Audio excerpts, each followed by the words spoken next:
प्यारे बच्चों, question number 3 ले रहे हैं। बहुत इंपॉर्टेंट क्वेश्चन है। एग्ज़ाम में इस टाइप का क्वेश्चन एक आता ही है, इसलिए आप ये या इसके जैसे क्वेश्चन आएंगे, आप इसको अच्छे से समझिएगा और मैं आपको इसकी पूरी ट्रिक बता दूंगा कैसे सॉल्व करना। देखिए, tan a + b = √3 दिया है, tan a - b = 1/√3 दिया है, और एंगल a + b, इन दोनों एंगल का सम 0 से 90 के बीच में है, जहाँ पर a बड़ा है b से, क्योंकि a - b लिख रहा है यहाँ पर, है ना। तो find angle a and b। तो जब भी ऐसे सवाल है, इन दोनों में क्या करना है, अगर यहाँ साइन दिया हो, कॉड दिया हो, सेक दिया, जो भी दिया है, जो एंगल इधर दिया है और ये जो वैल्यू है उसको उसी एंगल के रेशो में बदल दो आप। जैसे tan a + b है तो tan में √3 का वैल्यू कितना होता है, तो tan 60 होता है बच्चों। अगर यहाँ पर cos होता तो cos में बदल देते, ताकि cos से कंपेयर करेंगे, cos से cos हट जाएगा।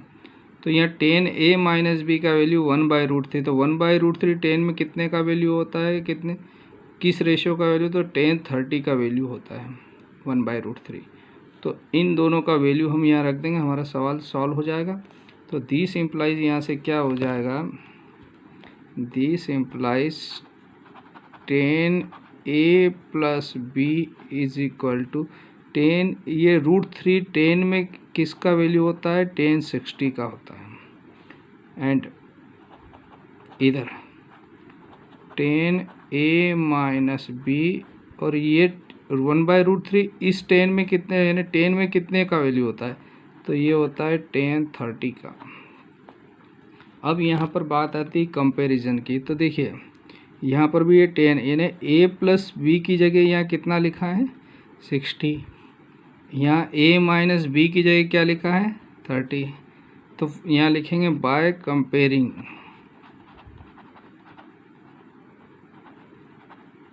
कंपेयर किया इनको, तो दिस इम्प्लाइज हमको मिला बच्चों यहाँ से a + b = 60, ये नंबर 1 इक्वेशन हो गई, एंड a - b = 30, ये नंबर 2 इक्वेशन हो गई। ठीक है बच्चों, अब इन दोनों इक्वेशन को हम सॉल्व कर लेते हैं, यानी सब्ट्रैक्ट कर लेते हैं। तो सब्ट्रैक्टिंग 2 फ्रॉम 1, तो 1 क्या है इक्वेशन, देखिए बच्चों, 1 है a + b = 60, a - b = 30, ये फर्स्ट है, ये सेकंड है। सब्ट्रैक्ट कर रहे हैं तो ये माइनस हो जाएगा, ये प्लस हो जाएगा, ये माइनस हो जाएगा। ये सब्ट्रैक्ट करेंगे तो ये दोनों कैंसिल, प्लस माइनस, ये दोनों प्लस का है तो 2b, और ये 60 में से 30 जाएगा तो 30 बचेगा। तो यहाँ से आपको क्या मिल गया, b = 30/2, तो एंगल b आ गया 50, कितना, 15। सो देयरफॉर फ्रॉम 1 क्या है, a + b = 60, इसमें पुट कर दिया आपने b = 15, तो a + 15 = 60, तो a = 60 - 15, तो a = कितना आ गया प्यारे बच्चों आपको, 45। तो आप यहाँ लिख दीजिए, हैंस आपका रिक्वायर्ड आंसर क्या हो जाएगा, हैंस a = 45 डिग्री और b = 15 डिग्री, ये आपका आंसर हुआ। तो क्या करना है बच्चों, इस टाइप के सवाल आए तो आपको एक ही चीज़ का ध्यान रखना कि ये जो, अगर यहाँ tan दिया है तो इसको tan में बदल लो, यहाँ cos दिया है तो इसको cos में बदल लो, है ना। अगर साइन दिया तो साइन में बदल लो, ऐसे ही इधर tan है तो tan में बदल लो, cos है तो cos में बदल लो। कंपेयर करेंगे तो यहाँ से 2 इक्वेशन मिल जाएगी, ये tan से tan कैंसिल हो जाएगा, cos से cos कैंसिल हो जाएगा, तो 2 इक्वेशन मिल जाएगी। तो इसी प्रकार के सवाल आते हैं, बहुत सिंपल है, आगे और भी प्रैक्टिस करेंगे हम। तो यहाँ पर आपका यह क्वेश्चन कंप्लीट होता है। ओके, थैंक यू बच्चों। क्वेश्चन नंबर 4 है, इसमें से 1 मार्क्स में आपको क्वेश्चन आ सकते हैं एग्ज़ाम में, इसको अच्छे से समझिएगा। State whether the following are true और फॉल्स, जस्टिफाई योर आंसर। आपको जो दिया हुआ स्टेटमेंट ये ट्रू है या फॉल्स है, तो इसको जस्टिफाई करना है। तो देखिए, ये कुछ वैल्यू के लिए सही हो सकता है लेकिन सभी वैल्यू के लिए सही नहीं है, यानी ट्रू नहीं है, इसलिए फॉल्स स्टेटमेंट है। देखिए अब कैसे, अगर हमने पुट कर दिया फॉर एग्जांपल फर्स्ट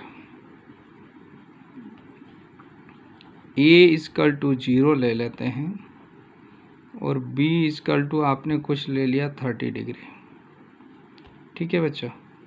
तो क्या हो जाएगा, sin 0 + 30 = sin 0 और sin 30। तो यहाँ पर क्या आ गया बच्चों, sin 30 हो गया, ये 0 ऐड किया तो, और sin 0 0 होता है और sin 30 यहाँ sin 30 ही बचा। यहाँ sin 30 का मान 1/2 हुआ और ये 0 तो हट गया, 0 + 1/2 यानी 1/2 = 1/2। तो इस केस में ये सही हो सकता है, लेकिन बट एग्जाम्पल सेकंड ले रहे हैं, सभी केस में सही होना चाहिए बच्चों। तो एग्जाम्पल सेकंड लिया हमने, एग्जाम्पल सेकंड में क्या लिखा, पुट क्या रख दिया, पुट a = 30 b = 60। तो क्या हो जाएगा, so therefore sin a + b = दिया है sin a + sin b। तो यहाँ से देखिए बच्चों क्या हो जाएगा, तो sin a का वैल्यू हो जाएगा 30, b का वैल्यू 60, sin 30 + sin 60, इधर हो गया बच्चों sin 90 और इधर हो गया sin 30 यानी 1/2, sin 60 यानी √3/, sin 90 होता है 1 बच्चों, इसका एलसीएम लिया तो 1 + √3। तो LHS ≠ RHS।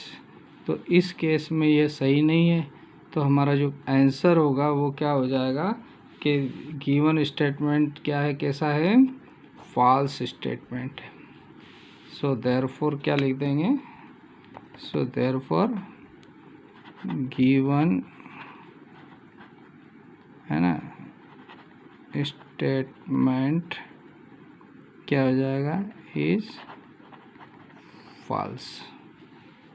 गिवन स्टेटमेंट आपका फॉल्स हो जाएगा। बच्चों क्वेश्चन नंबर 4 का सेकंड पार्ट ले रहे हैं। The value of sine theta increases as theta increase. वो पूछ रहा है यहाँ पर थीटा का वैल्यू जैसे 0 डिग्री, 30, 45, 60, 90 रखें तो साइन का जो वैल्यू मिलेगा वो जैसे जैसे थीटा बढ़ रहा है तो क्या वैल्यू भी बढ़ता है। तो ये आंसर क्या हो जाएगा, करेक्ट, क्योंकि साइन 0 डिग्री होता है और साइन 90 रखते हैं तो कितना आता है, 1 आता है ना। तो आप इसको टेबल में भी देख सकते हैं। देखिए बच्चों, जब टेबल आपको बताई थी तो साइन 0 का मान 0 होता है, जैसे थीटा बढ़ा 1/2, 45 1/√2, 60 √3/2 और 90 1, यानी 0 से 90 तक जाते हैं एंगल, तो ये वैल्यू भी साइन थीटा का इंक्रीज होता है। देखिए बच्चों क्वेश्चन नंबर 4 का थर्ड पार्ट ले रहे हैं। The value of cos theta increase as theta increase, यानी थीटा का मान 0, 30, 45, 60, 90 ऐसे बढ़ते क्रम में अगर रखते हैं तो कॉस थीटा का जो वैल्यू मिलेगा वो बढ़ रहा है या घट रहा है। तो देखिए ये इसमें घटता है, क्योंकि कॉस 0 का वैल्यू 1 होता है और कॉस 90 0 हो जाता है, तो डिक्रीज़ होता है न कि इंक्रीज़ होता है। तो ये स्टेटमेंट फॉल्स स्टेटमेंट है बच्चों। देखो बच्चों टेबल में अगर देखते हैं तो देखो साइन क्या होता है, इंक्रीज़ होता है, साइन 0 0 और साइन 90 1 हो जाता है, और ये कॉस क्या कॉम्प्लीमेंट्री टर्न हो जाता है, तो कॉस 0 1 हो जाता है, जो साइन 90 था वो कॉस 1 हो जाएगा, और कॉस 0 था वो साइन 0 था वो कॉस 90 हो जाएगा। तो इन्हें कॉस का वैल्यू क्या हो रहा है 1 से 0 की ओर बढ़ मतलब कम हो रहा है और साइन बढ़ता है कॉस घटता है। तो हमारा जो स्टेटमेंट है वो क्या है, फॉल्स स्टेटमेंट है। देखिए बच्चों फोर्थ का क्वेश्चन नंबर 4 है, आपको ट्रू है या फॉल्स ये बताना है। Sine theta is equal to cos theta for all value of theta, यानी थीटा का मान अगर 0 रखे तो ये दोनों का वैल्यू बराबर आता है क्या, 30 रखे तो आता है क्या, 45 रखे 90 रखे तो सिर्फ ये फॉल्स है। देखो साइन 0 0 होता है और कॉस 0 होता है 1, साइन 30 होता है 1/2 और कॉस 30 होता है √3/2। तो इसलिए ये स्टेटमेंट क्या है, फॉल्स है ना।